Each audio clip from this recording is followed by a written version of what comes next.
What we want to do today is to go to two different books in the wisdom literature, the poetic literature, to talk about how to preach them, how to prepare exposition, what to watch for exegetically.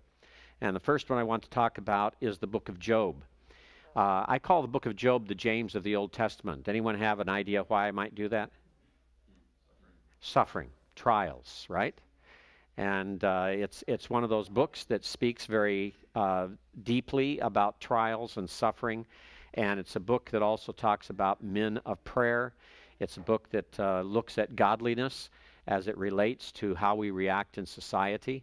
And Job is an example of all of those things. I also think that since James is the first book of the New Testament to be written, so there are some who think that Mark or Matthew may have been written earlier, but James has to be among the very earliest of all the New Testament books, if not the very first. And the very first book of the Old Testament to be written was the book of Job. So they're both firsts in the respective testaments. And the subtitle of Out of the Whirlwind is one of the key aspects of this book, is that God, in a theophany, makes an appearance to Job and speaks to him directly about his trials, about his attitude toward trials, and about what he can expect from that point on. The interesting thing about the book of Job is it takes place outside the land of Israel. Within the book, there's nothing that's Israelite. There's no mention of temple. There's no mention of the law, no mention of Moses, no mention of the patriarchs. In fact, the only thing that comes close to being about the patriarchs or being in the same category is the reference to the piece of money or gold that was given to Job in chapter 42. In the Hebrew, it's the word kesitah.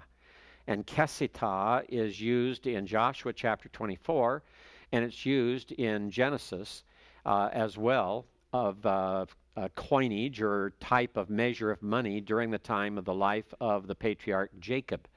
So in looking at that, we have a kind of a patriarchal context.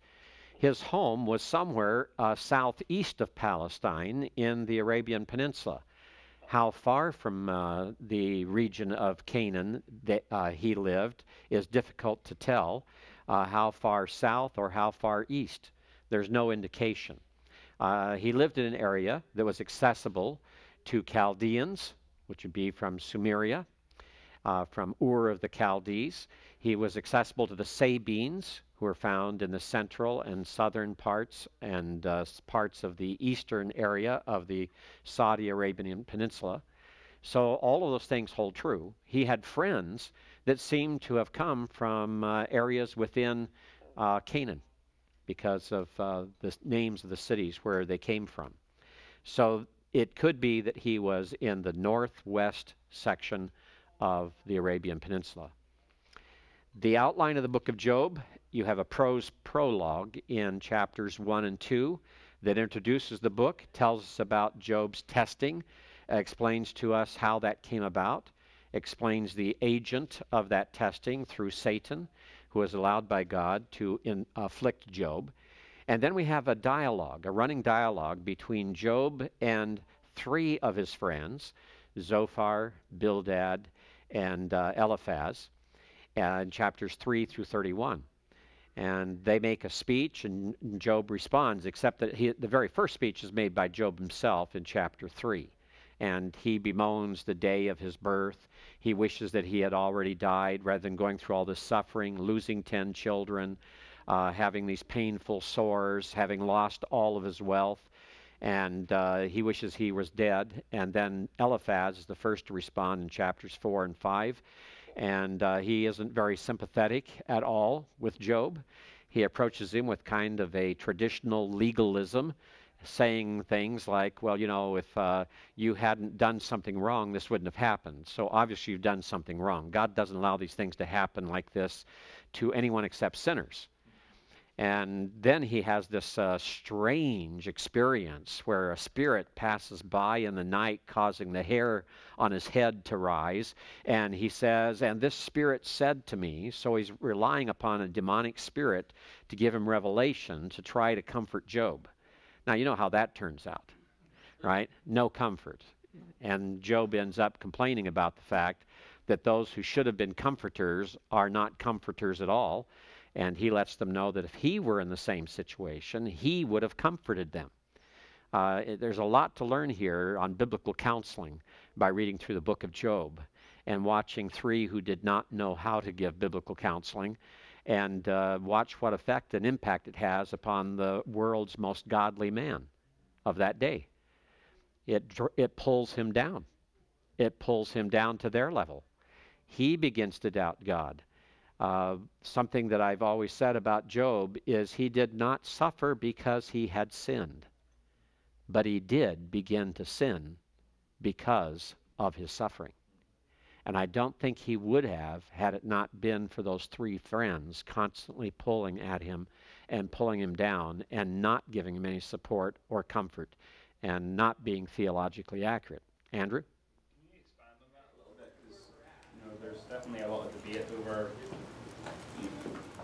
Job's attitude and where change happens. Can you just clarify where that is? Yes, I'll do that as I go through this and help to clarify that. Okay, I'll come back to that. If I miss it or forget it, remind me, okay?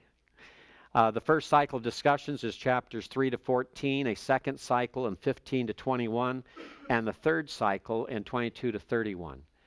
And it becomes very plain right after you finish the second cycle that Job's sentiments are changing.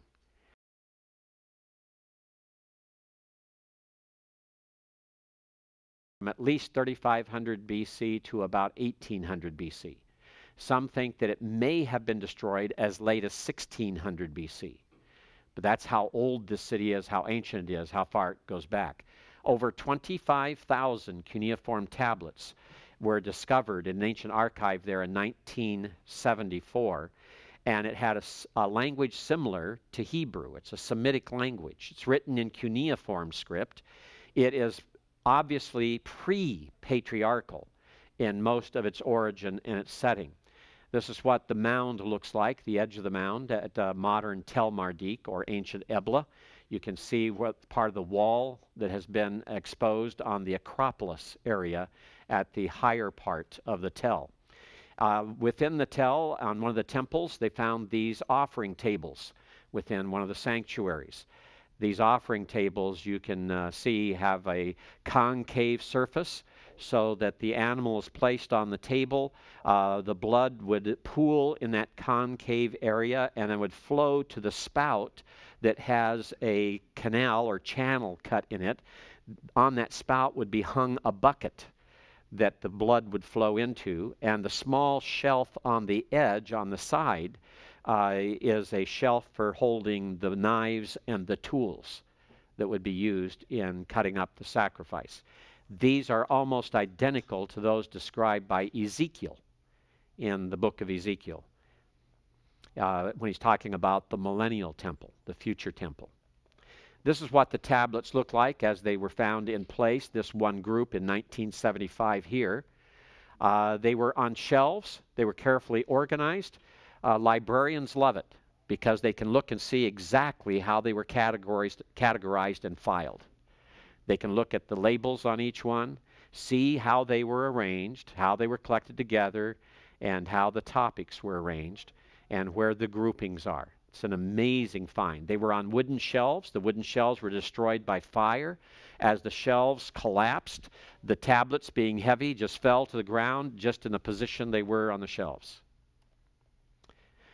When you look at a tablet, this is what it looks like. It's got cuneiform script. It's divided into areas where you have characters placed within small squares or boxes in those rectangular areas. How do you read it? You start at the upper left corner on the front of the tablet, and you read down the tablet.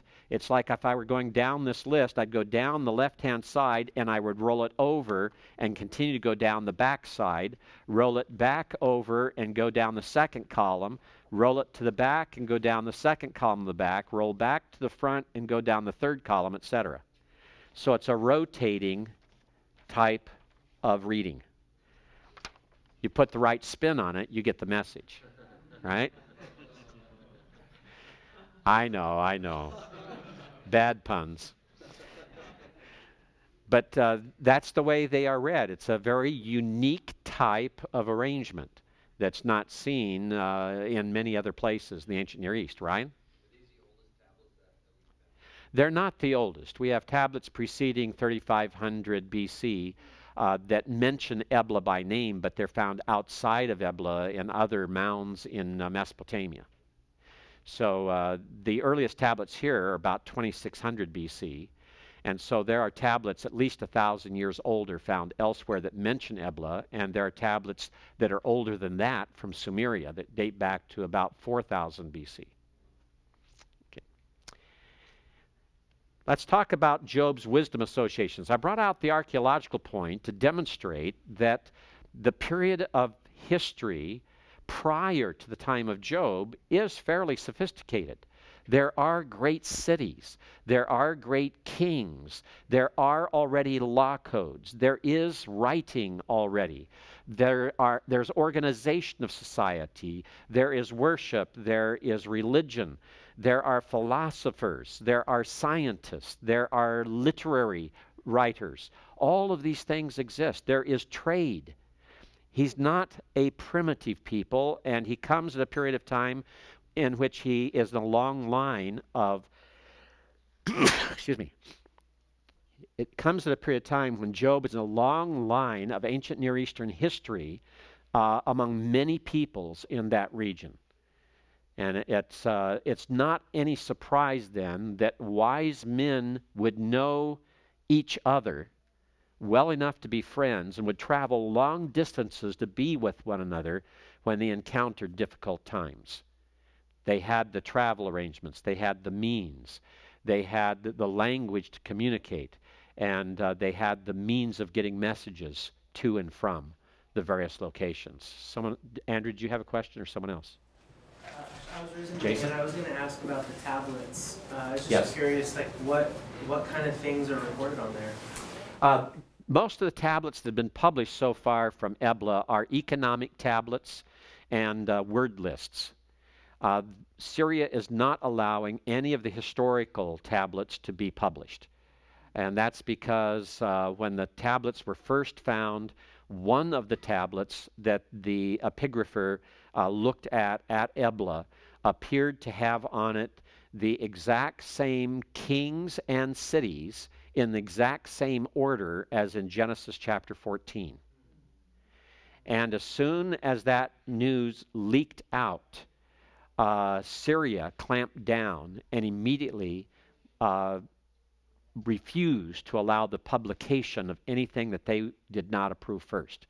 It was for political reasons. They did not want to have anything published that would seem to give the nation of Israel any legitimate right to be in the land that they had taken over in 1948. And so they're going to hide that. They're going to obscure it. They're to keep it out of the news as long as possible. In fact, one of the primary excavators left the site a few years back saying he could no longer live under those conditions and he needed to leave in protest. And the other one decided he needed to stay so that the rest of the world would know what's there and what had been found if anything ever happens to it. So it's one of those political shenanigans played by Syria. So that's to say that there's still a lot of those tablets we don't know what they say. We've only had a few hundred published out of over 25,000. The amount of material allowed by Syria to leave the country, not just to say the tablet leaves, but just the accounts, the impressions, the photographs, anything else, to leave that would show the writing on them are so few that there was a publication called Ebla that was started just to publish the results of the finds at Ebla.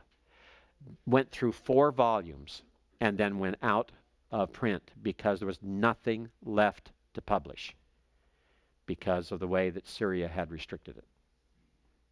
Is there any kind of movement in place to try to get them to let everyone else see the tablets? The only way that'll happen is if you have a total regime change in Syria, and if you had a type of movement that would make radical Islam secondary rather than primary. Otherwise, it's not going to get out.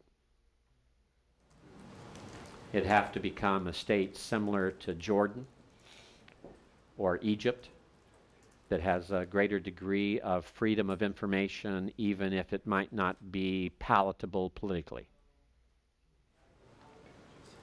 All right? Job's wisdom associations. Notice that Job leads a blameless life. And we have that presented here as evidence that he is evidently a saved man, that he is a man of God, a man who has a right relationship to God. There's no mention of a covenant in the book of Job with which he would be related to God. No mention of Abrahamic covenant or any of the subsequent covenants.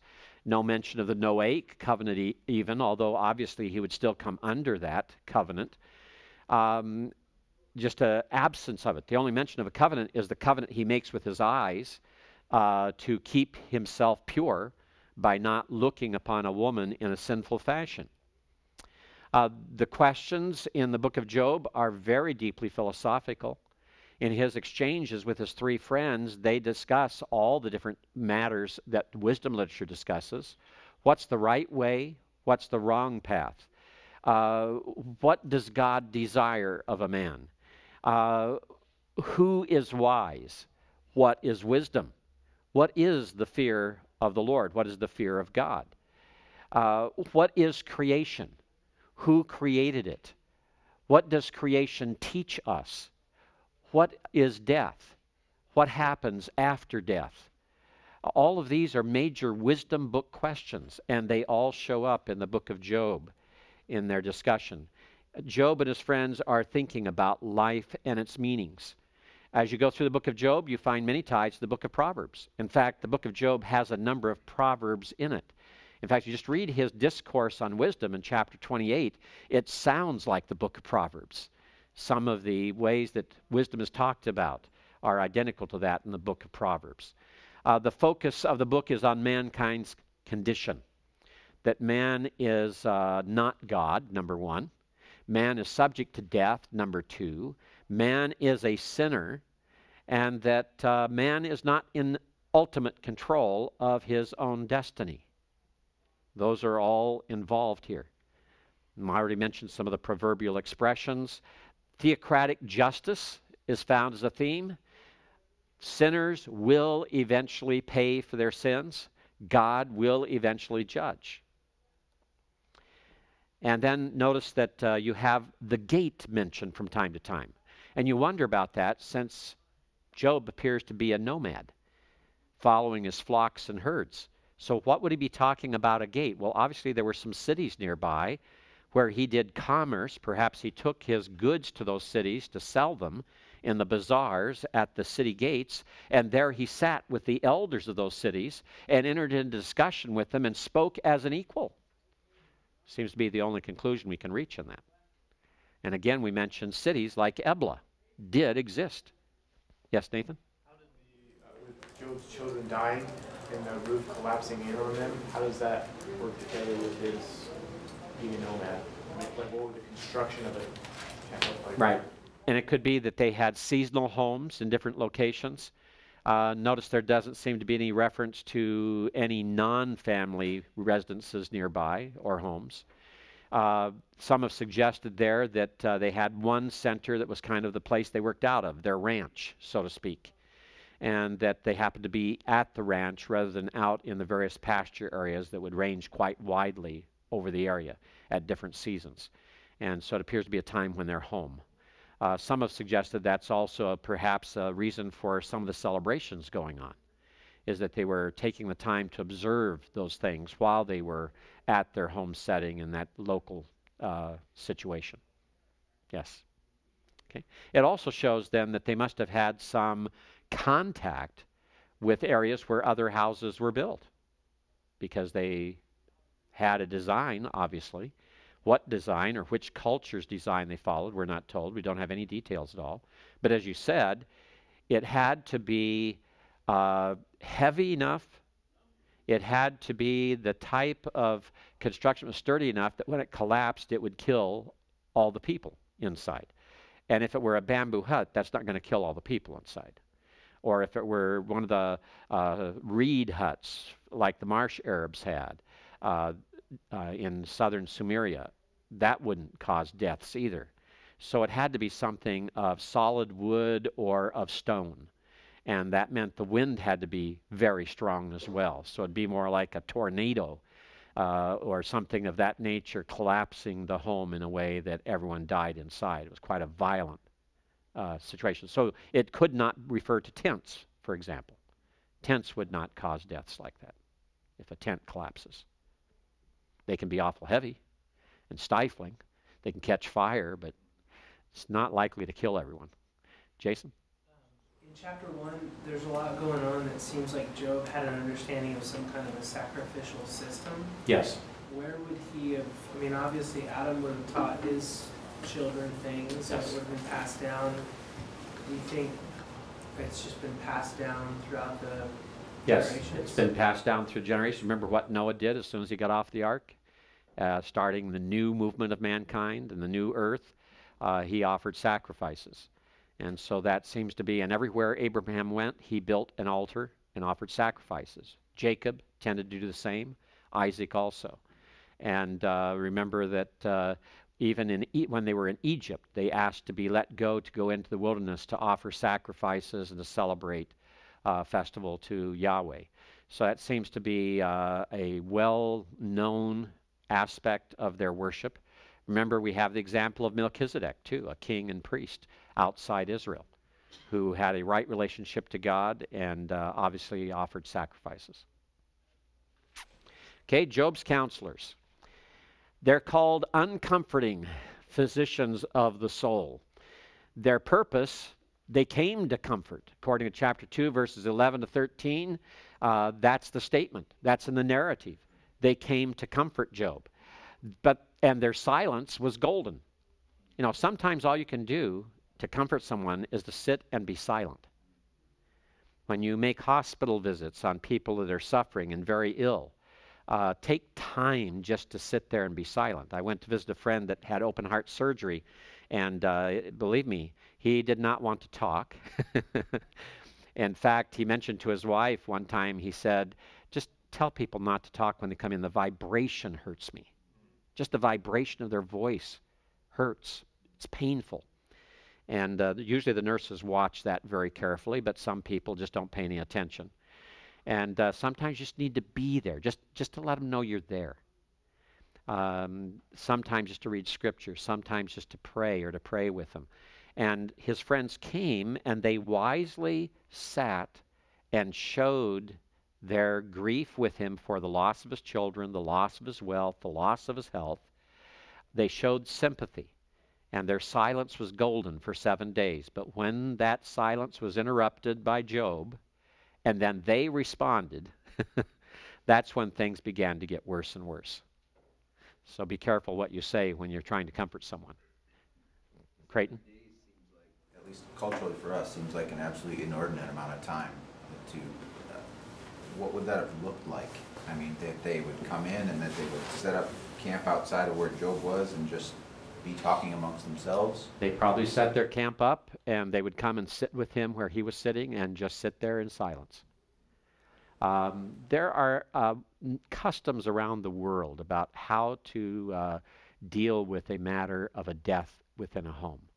There are some cultures in which it is not proper to speak within the home where a person has died. And that those who visit, they can come and they can see the body and pay their respects, but they are to enter in silence and leave in silence. And that will continue until the interment, the time of burial. In some Jewish groups, in their customs, especially the Orthodox, the one who has lost a parent, a father, is not to change his clothing, not to shave his beard, not to sit in a chair, not to eat ordinary food for 30 days. Those who come to visit may come to visit to show their sympathy after a set period of time. It's usually anywhere from 7 to 14 days. Then you may come and you may visit. He will not arise from the floor to greet you and will not indulge in any conversation with you. Other members of the family may converse with you. And when you leave, you may speak to the individual and express your grief, but he will remain silent in respect. And his formal period of mourning will be an entire year. After 30 days, he can get up, he can wash, he can change his clothing, he can begin to eat other food, but he still has certain restrictions that apply to him. He spends extra time reading the Torah, extra time in meditation, extra time in prayer. When my friend Joe Charnas' father passed away, after 30 days, Dr. and Mrs. Buznitz and my wife and I went to pay our respects and to be with him.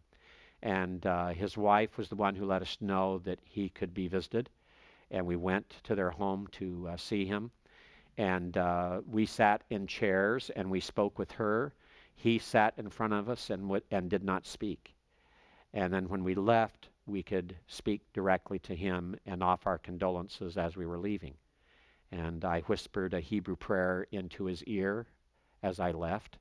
That was an acceptable practice. And that was something that he, to this day, in fact, I just talked to him last night.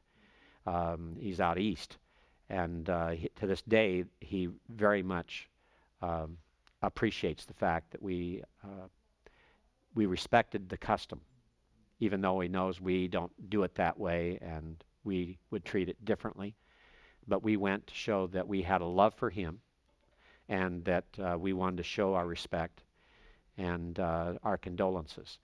And during that time, you don't talk about things that you laugh about. You don't talk about things that are light. In fact, as Joe later explained it to me, our conversation was perfect for the time. We mentioned Psalms and passages in the Hebrew text that speak of hope, speak of comfort, speak of peace, speak of God. And we did not openly witness to him directly about the gospel of Jesus Christ in that setting, although we have before and ever since. But we did still talk about what the scriptures say to people in that type of setting. And that was appreciated by him as well. We spoke about spiritual matters. We weren't talking about light things. There was no laughter in that. All right? Their speech, when they finally spoke, was contemptible. I don't know how many times, gentlemen, I have been with a person who's dying who has said to me, please ask that individual to leave the room. Or has said, would you please ask my pastor not to come again? And when I'd ask why, they would say things like, well, all he can talk about is the Bronco game. For example, one lady dying in Denver. He comes and he talks about the Broncos to my brother, to my husband. Perhaps he thinks that'll lighten their mood and distract them from what's happening. But she said to me, it just shows that he doesn't recognize the seriousness and the spirituality of what's happening in this room. And I think that we have to be very sensitive to that. We need to learn very early what good bedside manners are as ministers of the gospel in ministering the needs of people. And I know that many, not long ago, we were up in Modesto, just within the past 6 months, where my wife's aunt, at the age of 95, was in hospice care and was unresponsive. We went to visit her. Her only daughter was there with her. And as we were sitting there and discussing things, as we finished, I just asked, I said, and neither one of them are saved as far as I know. Her aunt might be, but it's a remote possibility. Her husband was a very liberal Methodist preacher with whom I had many discussions and many arguments over the years, where he just outright denied what Scripture said. And when he did preach, he preached Time magazine or some article out of the newspaper, not the Word. And so I don't know if his wife is really saved at all. And I know their daughter isn't. I've had conversations with her. But I just said to her, I said, is there a Bible here in the room? Does your mother have a Bible available here? And she says, yes. And I said, would you bring it to me? I said, I think she might want for us to read from her Bible. So I got her Bible and I read a psalm. And while I was reading, her mother, who had been unresponsive, unspeaking, had been that way for weeks in hospice, on the verge of death. Her daughter had quit work to be at her side because her death was considered imminent. She reached out, grabbed my arm, and held on all the time I read that psalm, and then I prayed for her. And within 48 hours, she became more conscious. And today, she's up and around and moving by herself and walking to the commons for a meal at the home, the senior home where she's at. She's had an amazing recovery. And I still to this day think that she was comforted, but also I think challenged by what she was hearing in the Word and in the prayer. And I can't wait to be up there again and talk with her about the death of her brother-in-law, and to breach the topic of the gospel with her and ask her, is there some reason why God has allowed you to recover this way? And she has told her daughter how much she appreciated the fact that someone read the Bible and prayed with her. That's what we need to do. That's so important. Don't ever lose sight of that. Their problem was that they offered no comfort. Job needed wisdom that they did not possess, and any wisdom they would have that they could give to him, they would have to get from God. And what would they have? There's nothing in writing yet. If the book of Job is the oldest book, it's not been written. If this is the patriarchal period, there are no written books of Scripture. So it has to be by revelation from God. And it is fairly obvious that these men didn't have much revelation from God, if they had any at all. Or that what revelation they had was just passed down by word of mouth from what God had given to men like Adam, and to Abel, and to Enoch, and to Noah, and to Shem, and those like them after that. They were untruthful physicians of the soul. Their plague was they were afraid. They feared. They feared demons. They feared God. They feared death. They feared Job. Their prescription was to utter falsehood. They told lies. Job confronted them with those lies. They said he had sinned. They failed to enlighten Job. Their failure was compounded by their falsehood. They were unwise physicians of the soul. Their practice with Job demonstrated they were unwise. They were fools. They treated Job as their inferior. They believed that they knew more than he did about theology. And yet here we're talking about a man that we know from Job chapter 1 is the most righteous man on planet Earth in that time. Their position with God, according to chapter 13, they tried to play God. They tried to represent God without... They spoke as false prophets, in essence. The summary of these men, Eliphaz. He looked at observable experience in the world and in the supernatural, including that demon that spoke to him.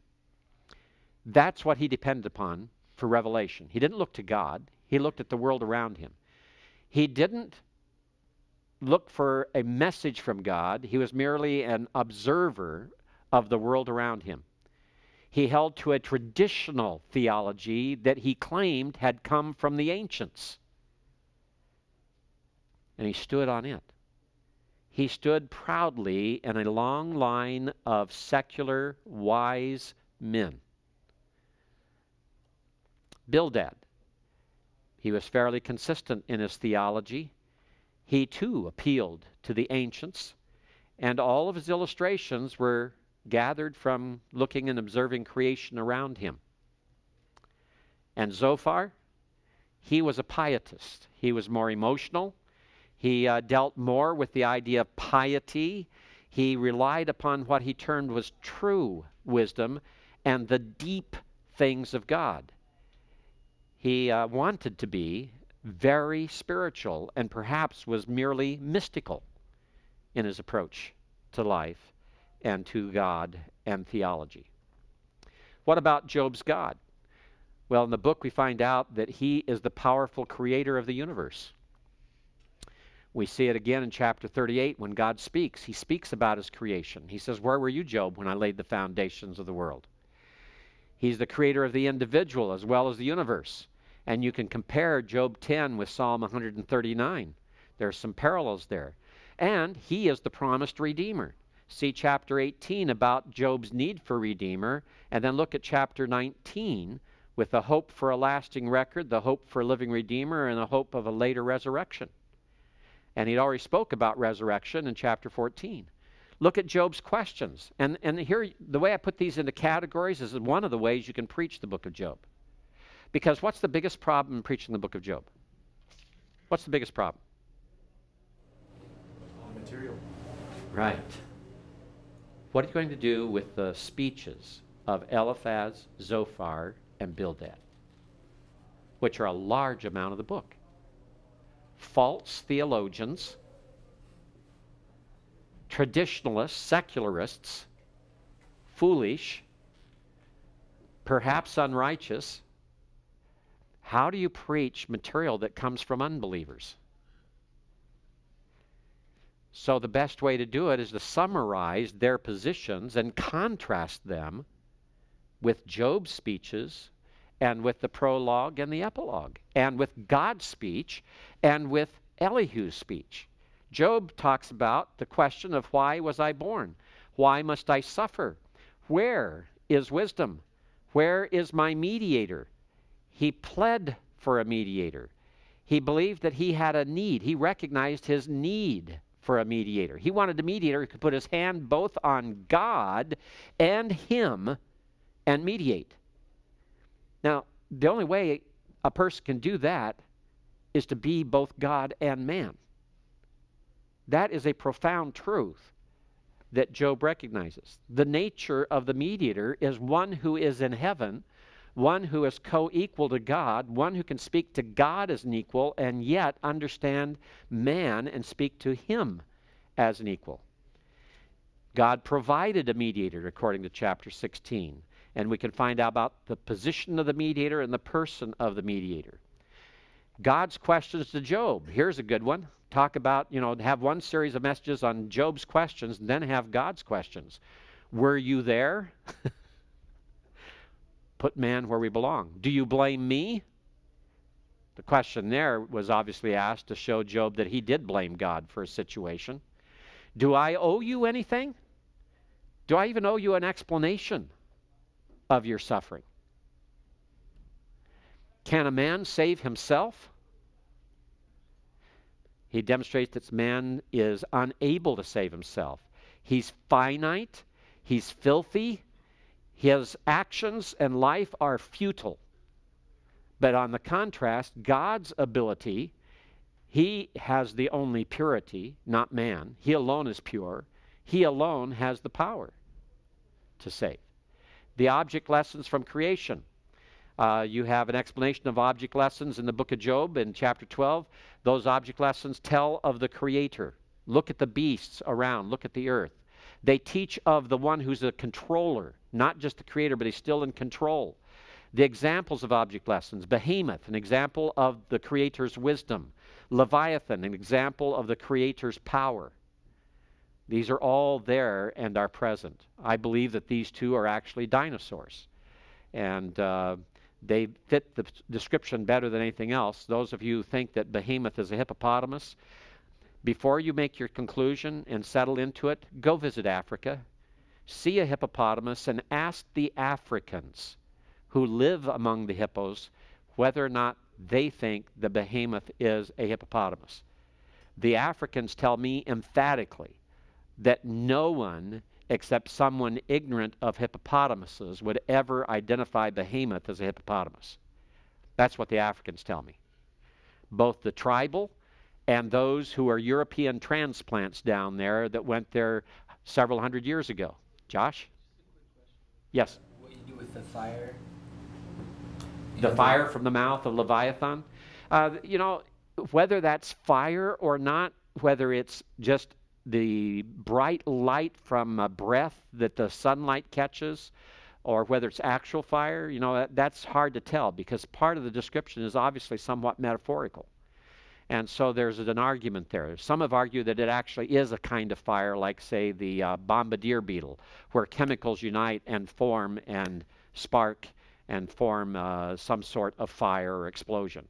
But others would just say it's probably just nothing more than the breath being seen in the sunlight with moisture that is breathed out, those deep lungs that looks like it's fire but really isn't. So there's a number of different reasons there to ways to treat it. Yes, Carl. I've read just kind of like about the dating of Job, how it's somewhere between the flood and Abraham. Yes. How in Job 37:3 it mentions ice. Yes. And I've read stuff that says this could be a period where it was at the end of an ice age. Yes. Do you agree with that? Or I think there's a good argument for it. I won't be dogmatic about it because the evidence is circumstantial and not solid enough.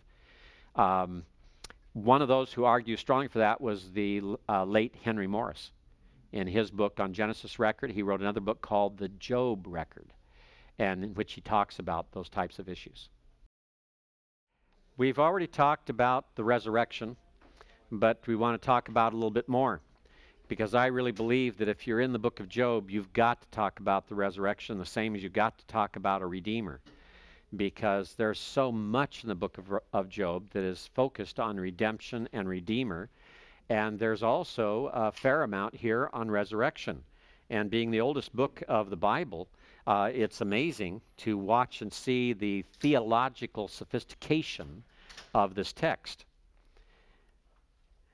The propositions concerning resurrection, the culmination of death in 14:7 through 12, the culmination of deterioration in 14:18 to 22, the persuasion concerning resurrection, Job's prayer in 14:13, Job's patience also mentioned there, as well as again in chapter 19, and then Job's pardon is involved in this as well. Some people reading chapter 14 conclude that there's nothing here about a resurrection. But if you read it carefully enough, I believe that there really is. There is here the talking about how can, if his argument runs this way, if a tree that dies or is cut down still has hope of revival and sprouting again, which is true. In other words, he's using a first-class condition. He's saying since a tree cut down or dead still can sprout again, then why not man? In other words, his argument is if a tree can be revived, then someone or something far more significant in God's eyes should certainly have a resurrection. And his conclusion about that is there will be a resurrection, and then he talks about that resurrection in other passages. The themes of fullness and emptiness are interesting in the book of Job, because remember how full he was with all of his possessions and all of his family, and then how God took it all away, leaving him empty, without children, without wealth, without health. The themes in Scripture on this, that you have Nebuchadnezzar was powerful, was a king, lived in a palace, had dominion over a mighty empire, and God gave him a life of an animal, drove him from the throne, drove him from mankind. He emptied his hands and his life till he finally looked up and realized that God is in control. In Daniel 4:26, the command to leave the stump of the tree with its roots means that your kingdom will be restored to you when you acknowledge that heaven rules. And that reference to heaven is a reference to God himself. And then the emptiness in order to testify. Job has everything removed so that he might testify, that he might be a witness to God's justice, to God's righteousness, to God's grace and God's mercy. And to whom is this witness? Primarily to the angels and to Satan himself. Think about it. And we have that theme in the New Testament even.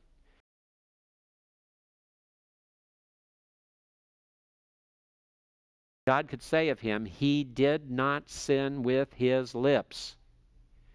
He did not take his wife's words as an occasion to demean her and call her foolish. He remembered her true character and spoke carefully and accordingly. He remembered that she too was suffering and was losing, and therefore he included her in what had been accepted and what had been lost. There's a great example for us there, gentlemen, of how best to love our wives. He showed that. And he did not sin with his lips. Let's talk about Elihu. Elihu understood the problem correctly. He understood, and God confirms it. God confirms it in what he says. Job was more interested in his own integrity as he went on through suffering and got to a point where he abandoned his spirituality and he began to sin because of his suffering. And so his wife knew that's where he would end up. And Elihu confronts him with it. He correctly analyzes. He is the biblical counselor here. He's the one you want to study if you want to understand biblical counseling. Not Eliphaz, Zophar, and Bildad, but Elihu. He's respectful of his elders as he speaks, but he's not infected by their error. He is impartial. He believed in the mediator redeemer for whom Job waited, and he speaks of that mediator redeemer in no uncertain terms in chapter 33, verses 23 to 24. He desired sincerely Job's justification. He desired Job's restoration. He offered true wisdom, not false wisdom. He justified God's actions. He said, Job, you're not justified in blaming God. God is justified in what he does because he's God. God can do what he wants. He may not have told you that you sinned, and you may be looking for an excuse to say, then I'm suffering unjustly. But Job, you ought to say, even if I am suffering unjustly, I will not accuse God, I will not blame God, because God will always be righteous. Instead, Job did not do that. And so Elihu confronts him with it, and he justifies God. And then God chooses Elihu to announce God's presence, his coming, and the theophany. When God condemns Job's friends, Elihu is excluded from the condemnation. He is not mentioned. Andrew? How do we balance, the sin being Job holding on to his integrity with God's comment about Job after the first attack? Like, look at he's blameless and everything else, and he uses the phrase holding on to his integrity in a positive light. How do we balance that up with the... I think that we have to balance out there that God's design was to use Job as a witness to those around, but I think his design had another purpose, to show that the godliest man on earth still had some room to grow and mature, and that he had reached a point where he needed to learn that his only integrity was truly in God and was a gift, not something that he himself had provided. And I think through that, he taught him that. And I think he brought that about. If you want more details, more exegetical detail, look at that paper. And then I have some other papers I've done as well on the theme of justification and righteousness in the book of Job that I think also helps. He's excluded from Job's prayer of intercession. Job doesn't have to intercede for Elihu. He intercedes for Eliphaz, Bildad, and Zophar. And notice he doesn't have to intercede for his wife either. His wife is also excluded from the condemnation. Too often we have wrongly blamed Job's wife and made her into a tool of Satan, like Satan's handmaiden. Norman Habel says, preaching from Job is like nurturing a cactus garden. One is liable to recoil from constant prickles and miss the blossoms in the night. The constant prickles come from Zophar, Bildad, and Eliphaz. Interpret passages in the light of the overall structure and purpose of the book. Make certain you've got a good handle on the big picture. Greg Parsons says the purpose of the book of Job is to show that the proper relationship between God and man is based solely upon the sovereign grace of God and man's response of faith and submissive trust. Second, pay attention to the various literary forms and devices. Poetic parallelism. Watch synonymous parallelism. Your maxims are proverbs of ashes. Your defenses are defenses of clay. Antithetic parallelism. In the dark, men break into houses, but by day they shut themselves in. And then take a look at similes. Similes for brevity of life. My days are swifter than a weaver's shuttle, and they come to an end without hope. My days are swifter than a runner. They fly away without a glimpse of joy. They skim past like boats of papyrus, like eagles swooping down on their prey. Look for verbal irony. That's a figure of speech in which the intended meaning is the apparent opposite or some modified form of the literal sense of the words used. Why is life given to a man whose way is hidden, whom God has hedged in? In other words, like he's been trapped by God. He has no choice. And that's talked about in other passages as well. Paranomasia, play on words. That's a pun, where you have words that are the same or similar and have different meanings. In 7:6, my days are swifter than a weaver's shuttle and come to an end without hope. That's the Hebrew word tikwa. It's a homonym of the word for thread that is used in Joshua chapter 2, verse 18, where tikwa is used of the scarlet thread hanging outside of the window of Rahab.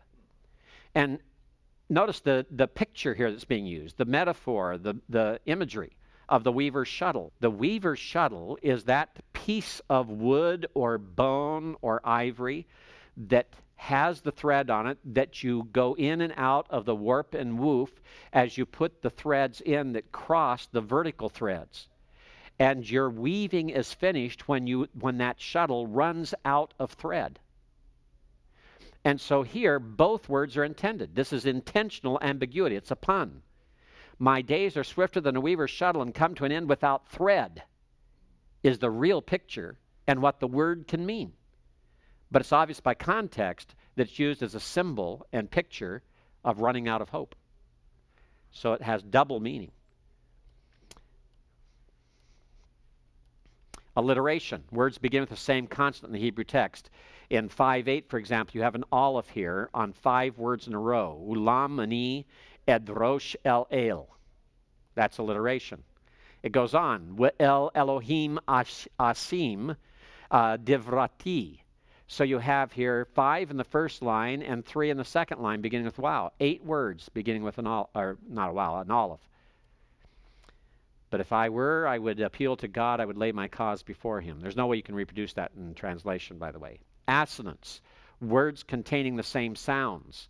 Here we have emnam ki atem am. Purposeful sounds. Ve'immakim tamut hakma.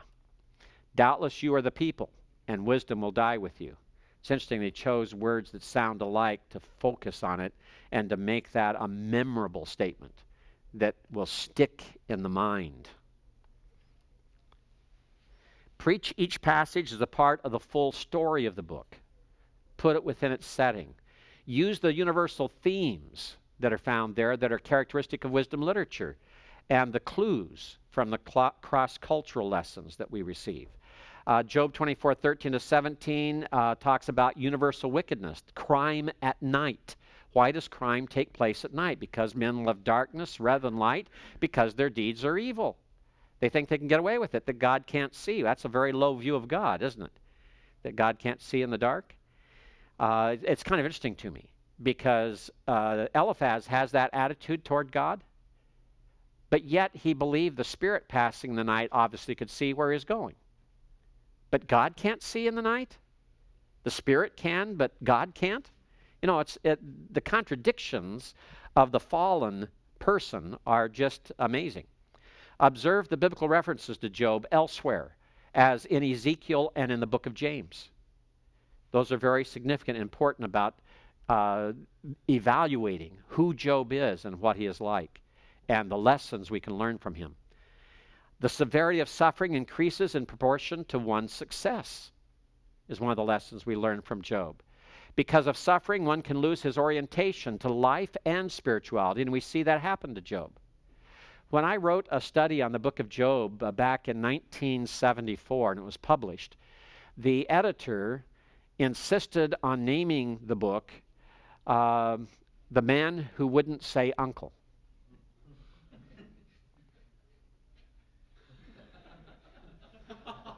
To this day, I have a hard time getting along with some editors, and now I are one. I am an editor now.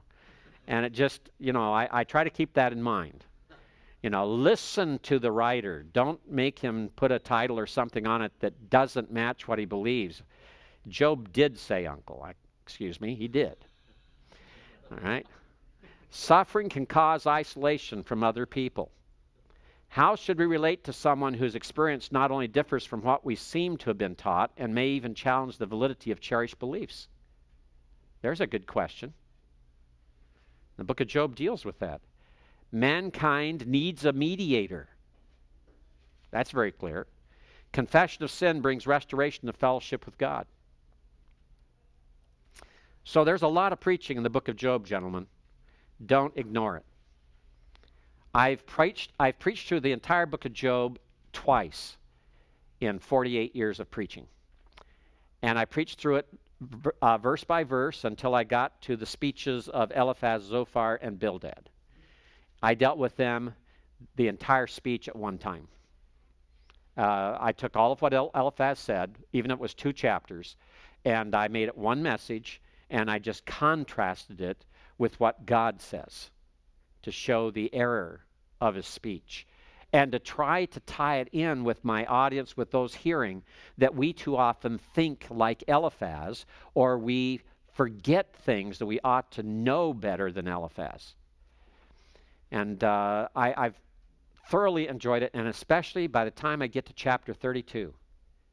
From 32 on through the remainder of the book, I could camp in there for 3 or 4 years in those chapters. They are so deep and so fantastic. I have not plumbed their depths adequately enough yet. And it's just it's a tremendous book to go to. It really is. I love it. Let's go to the book of Ecclesiastes, another book I love. I also love the Psalms, and I love Genesis. What's my favorite book? Well, the Bible. No. What's your favorite book in the Bible? Well, maybe this, but you have the same problem, don't you? It's awful hard. They're all so good. How do you pick one over the other?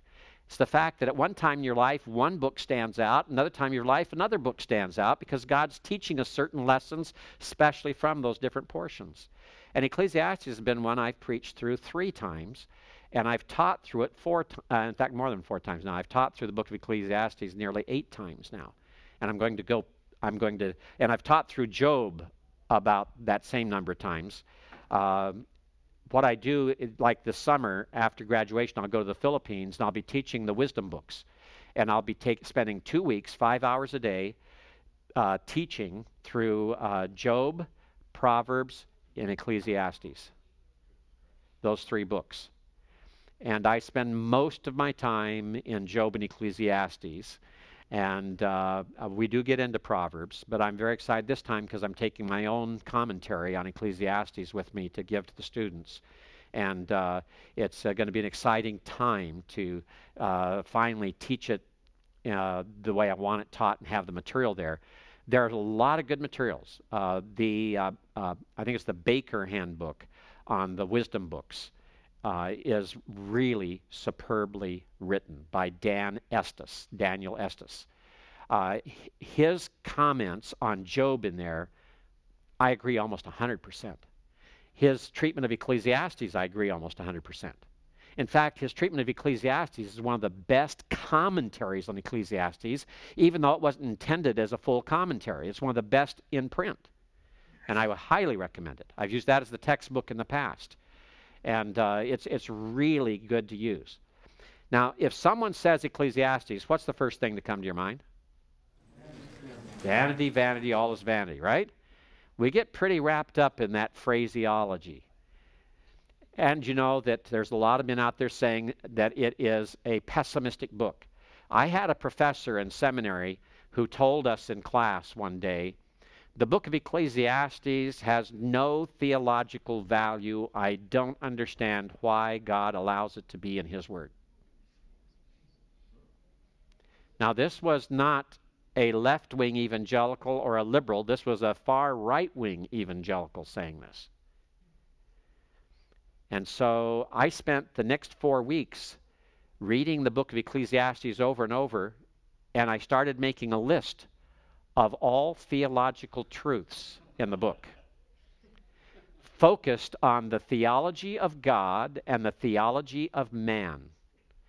I put it in a table form along with a written out commentary of 10 pages and took it back to him and said, sir, I've spent a lot of time in Ecclesiastes, and this will explain to you why I must disagree with your evaluation of it in class a few weeks ago, and gave it to him. It wasn't a whoops, because that man later wanted me to join the faculty. And later, when he left the seminary the year before I graduated to help start another seminary, he invited me to come help in that seminary, and we became very close friends and dear colleagues until the day he went home to be with the Lord. And he tells me, he used to tell me, and his son still tells me, when Dad really began to think that he'd like to teach with you is when you brought him that paper. And he said he changed his mind about Ecclesiastes as a result. So don't back off, gentlemen, when you have a disagreement with the professor. This was in a good school.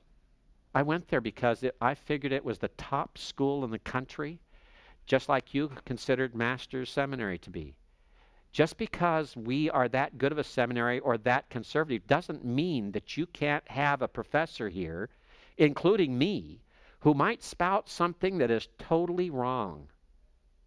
And when that happens, don't immediately jump to conclusions. Go out and humbly seek the truth yourself in a detailed study. And if you're still convinced that that professor is wrong, humbly take back the results of your work and hand it to him and let him read it on his own and examine it. I've done that. I did that twice in my seminary days. And in both occasions, it had tremendous results. And if we can't learn that way, those two men taught me something as a professor, that we're never too old to learn, and that we'll continue being students till the day we die. And one of the great blessings of teaching is that sometimes your students teach you. And that's what it's got to be. And so don't let things go. When you see things, when you hear things, pursue it. Pursue it. And find out more. Well, the celebration. This book that has vanity, vanity, guess when the Jewish people read it? The third day of the Feast of Tabernacles, the Feast of Booths. They read it as one of the megalote, the scrolls, the festal scrolls. It's read at a time of joy and celebration. They don't think it's pessimistic. Otherwise, it wouldn't have been chosen that way. It's the time of the annual harvest festival that recalls Israel's wilderness experience. It's described in Leviticus chapter 23. It is called a festival of great joy in Nehemiah chapter 8, verse 9. I call Ecclesiastes the Philippians of the Old Testament. That's the exact opposite of where many people go with this book. They look at it as pessimistic. They look at it as dark, dismal unbelief. They look at it as secular wisdom almost. It is not. It's anything but. A man named Havelock Ellis, who, as far as I can determine, probably never even darkened the door of an evangelical church and may not have even spent much time reading the Bible, but even he said this about the book of Ecclesiastes: set your shoulder joyously to the world's wheel. You may spare yourself some unhappiness if beforehand you slipped the book of Ecclesiastes beneath your arm. I was interviewed about my commentary on the radio a week ago, and the interviewer asked me, just in brief summary, what would you, as a parting word, what would your parting words be to the radio audience in hearing this hour-long interview about your commentary? And I said, I don't think I'd do better than one of the quotes I used at the beginning of the commentary than that which Havelock Ellis said. I would advise those in the radio audience to spend some time with the book of Ecclesiastes. You know, in this book, I think we could summarize it too by saying, live without reserve and die without regret, but not in a hedonistic fashion. That's not what this book is about.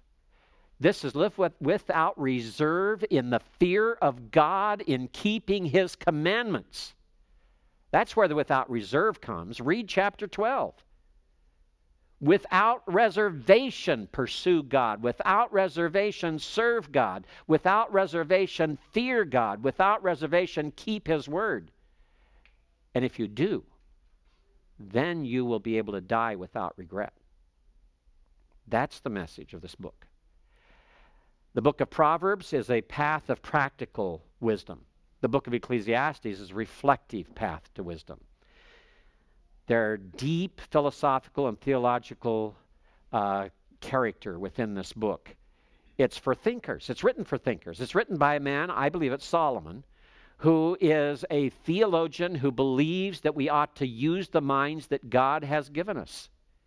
He didn't write the book of Ecclesiastes just to be briefly read and set aside. He wrote it in such a way as to challenge our thinking, indeed, even to challenge our faith.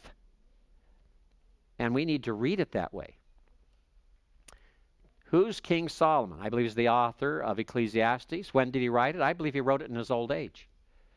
I believe that in his old age, before he died, he returned to God. He allowed the idols of his many wives to turn his heart from God, according to 1 Kings chapter 11.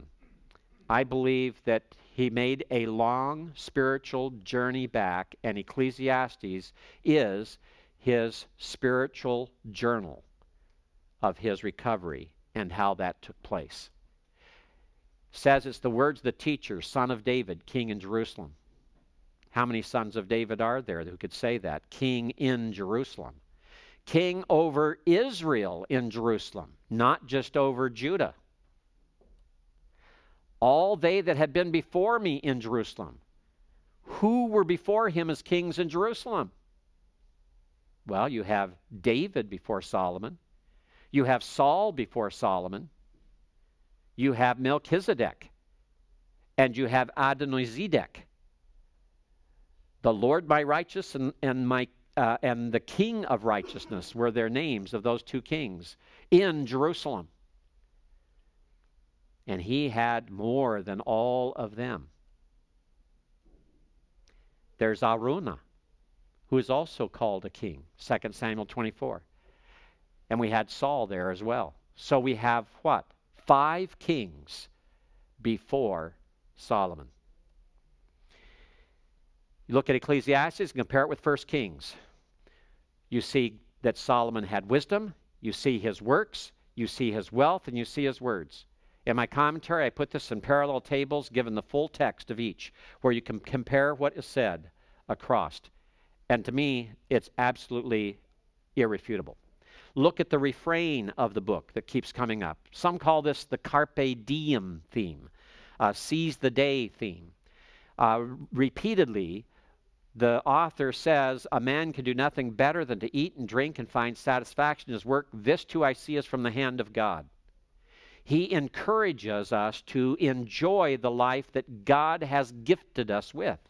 Then I realized that it's good and proper for a man to eat and drink and to find satisfaction in his toilsome labor under the sun during the few days of life God has given him, for this is his lot. So I commend the enjoyment of life, because nothing is better for a man under the sun. Notice the qualification, under the sun. Than to eat and drink and be glad. Then joy will accompany him in his work all the days of the life God has given him under the sun. Key words in Ecclesiastes.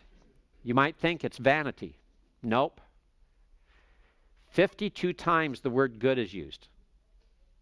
Doesn't sound like a book that's pessimistic if it has good mentioned that often. Wisdom and wise, 52 times, not pessimism and foolishness.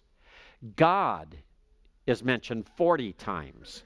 The heart is mentioned 40 times. Vanity, emptiness, hevel, only 34 times. Under the sun, 29 times. Live and life, 26 times. Rejoice and joy, 17 times. The doctrine of God in Ecclesiastes, this is as far as we'll get today, and we'll stop here. God's sovereign control over man, God's providential grace, God's eternality, God's creatorship, God's perfection, God's justice and holiness. And I haven't listed all the passages in which it says it. If you want that, it's in my commentary. And basically, that's what I gave to my professor way back when, is that chart that shows all of these things. God's abode, God's omnipresence and omniscience. And by the way, his abode is clearly defined as heaven. God's omnipotence, God's preservation of his saints. God requires reverential fear. God requires obedience before sacrifice. And God's word is emphasized. And that's only part of what the book of Ecclesiastes teaches about the theology of God. I believe that that's why my professor, being an honest man, a man who truly loved God and his word, looked at that and said, oh, I guess it is not theologically valueless after all. Yes? If I'm not mistaken, last class, commenting on the Solomon's sin, you're saying he has kind of only administrative wisdom. Correct. Not theological. Correct. It seems now it's so theological. So what is... Yeah, because now he's gained the spiritual wisdom through this spiritual journey. It took God chastening him, disciplining him, before he came to this wisdom. This wisdom in this book was gained through that crucible of trial and chastisement.